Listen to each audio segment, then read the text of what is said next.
যুক্তরাষ্ট্রের নিউ ইয়র্কের জেএফকে আন্তর্জাতিক বিমানবন্দরে এনসিপির সদস্য সচিব আক্তার হোসেনকে লক্ষ্য করে ডিম ছোড়ার ঘটনায় প্রতিক্রিয়া জানিয়েছেন বিএনপির মহাসচিব মির্জা ফখরুল ইসলাম আলমগীর। তিনি যে এই ঘটনায় কতটা ক্ষিপ্ত হয়েছেন সেটা তার পোস্ট দেখে পরিষ্কার।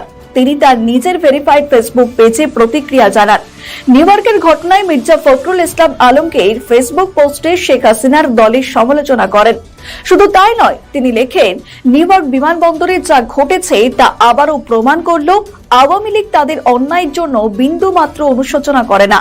আওয়ামী লীগ আজ পর্যন্ত যা অন্যায় করেছে সবকিছুর বিচার আইনের মাধ্যমে হবে।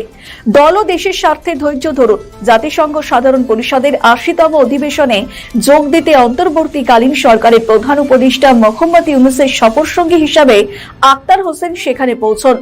বিমানবন্দরে ৪ নম্বর টার্মিনাল থেকে বের হওয়ার পরই এই ঘটনা ঘটে।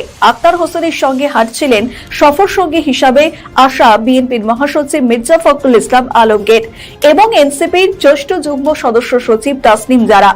স্থানীয় আওয়ামী লীগের নেতাকর্মী এবং সমর্থকেরা এই সময় তাসনিম জারাকে লক্ষ্য করে বিভিন্নভাবে কটূক্তি করেন। পাশাপাশি তারা সেখানে বিক্ষোভ দেখান। পরপর দুটি ডিম ছোড়া হয়। জানা যায়, এনসিপি নেতা আক্তার হোসেনের পিঠে ডিমগুলো লাগে, তবে কোনো প্রতিক্রিয়া না দেখেই নাকি তিনি হেঁটে যান। এমনকি বিক্ষোভকারীরা গাড়ির সামনে শুয়ে পড়ে। প্রত্যেকে মিলে জয় বাংলা স্লোগান দিতে থাকে। এমনকি নিউ ইয়র্ক পুলিশ তাদের বাধা দেয় ও পরিস্থিতি নিয়ন্ত্রণে আনে।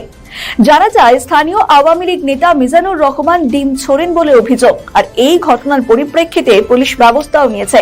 মিজানুর রহমানকে গ্রেপ্তার করে পুলিশ। প্রসঙ্গত, এর আগেও প্রধান উপদেষ্টা মোহাম্মদ ইউনূস বিদেশ সফরে গিয়ে বিক্ষোভের মুখে পড়েছিলেন। এবারও তেমনটাই আশঙ্কা করা হয়েছিল, আর সেই আশঙ্কায়